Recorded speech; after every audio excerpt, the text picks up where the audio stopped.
ایک دیہاتی نے گارے مٹی سے اپنا گھر بنایا۔ گھر میں اس نے 7 مسلوں کی چھوٹی سی مسجد بھی بنائی۔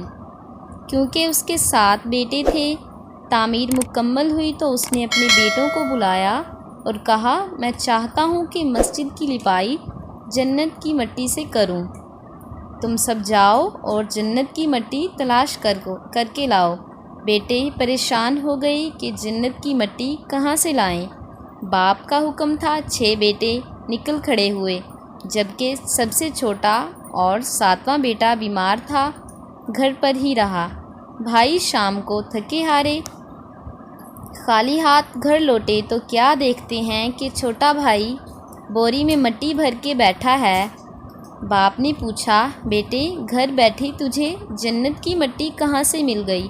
بیٹے نے کہا، سارا دن ماں کے پیچھے پیچھے پھرتا رہا، جہاں جہاں وہ قدم رکھتی تھی وہاں وہاں سے مٹی اٹھا اٹھا کر جمع کرتا رہا۔ یہ وہی مٹی ہے